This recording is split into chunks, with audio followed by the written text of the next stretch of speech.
Latest updates ఎప్పటికప్పుడు పొందడానికి big TV WhatsApp channel follow అవ్వండి. లింక్ డిస్క్రిప్షన్ లో ఉంది. సునీత విలియమ్స్ భూమిపైకి తిరిగి వచ్చింది. ఎందుకని ఆమె అక్కడే ఉండాల్సి వస్తుంది. ఏదో కారణంతో భూ ప్రపంచంలో ఎక్కడో ఒక చోట చిక్కుకున్నా ఎలాగో అలా రక్షించవచ్చు. కానీ మన భారత సంతతికి చెందిన సునీత విలియమ్స్ ఏకంగా అంతరిక్షంలోనే ఇరుక్కుపోయారు. ప్రపంచ ప్రఖ్యాతి చెందిన ఇద్దరు ఆస్ట్రోనాట్స్ 5 నెలలుగా వెనక్కి రావడం కోసం ఎంతగానో ఎదురు చూస్తున్నారు. కేవలం 5 రోజుల అంతరిక్ష ట్రిప్ కోసం వెళ్లిన వ్యోమగాములు అర్ధ సంవత్సరం అయిపోతున్నా ఎందుకు రాలేకపోతున్నారు? దీనికి కారణం సాంకేతిక లోపమా, శాస్త్రవేత్తల తప్పిదమా? రాకెట్ సైన్స్లోనే మమ్మల్ని మించిన వారు లేరంటూ విర్రవీగిన అగ్రరాజ్యం అమెరికాకి ఇది పెద్ద సవాల్గా మారింది.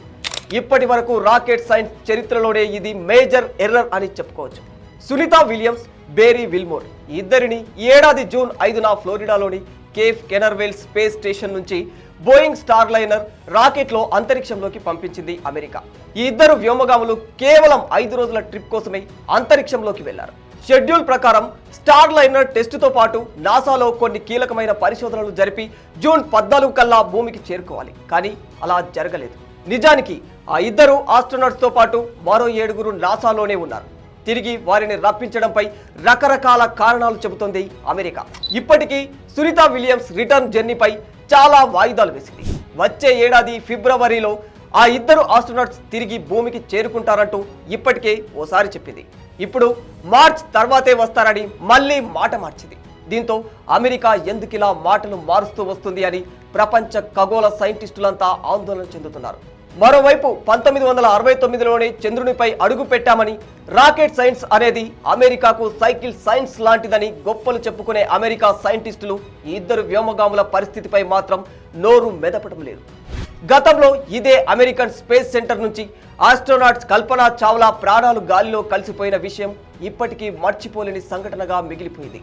ఎన్ని రోజులు అంతరిక్షంలో ఉంటారో నిర్ణయించుకొని అందుకు తగ్గట్టుగా శరీరాన్ని ప్రిపేర్ చేసుకుంటారు.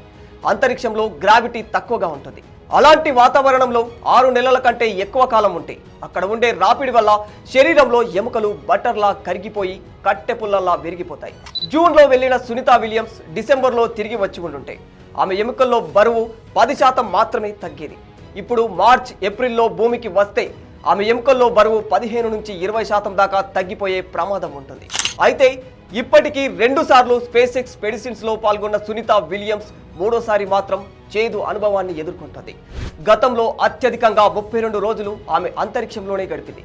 కానీ ఈసారి మాత్రం ముందస్తు ప్రిపేర్ కాకుండానే ఇంత లాంగ్ స్టే చేయాల్సి వస్తుంది. సునీత విలియమ్స్ సెప్టెంబర్ 19న తన బర్త్డేని కూడా అనివార్య కారణంగా రోదసిలోనే జరుపుకోవాల్సి వచ్చింది. వ్యోమగాములను తిరిగి తెప్పించడంలో సాంకేతిక ఇబ్బందులు ఎదురవుతున్నాయనేది సైన్స్ కమ్యూనిటీలో జరుగుతున్న చర్చ.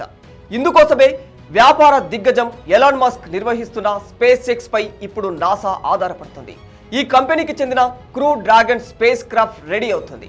దీని ద్వారా సునీత విలియమ్స్, బుచ్ విల్మోర్ ని మార్చ్ లేదా ఏప్రిల్లో భూమికి తెస్తామని నాసా చెబుతుంది. కనీసం అప్పుడైనా సునీత విలియమ్స్ సేఫ్ గా భూమిపైకి చేరుకోవాలని కోరుకుందాం.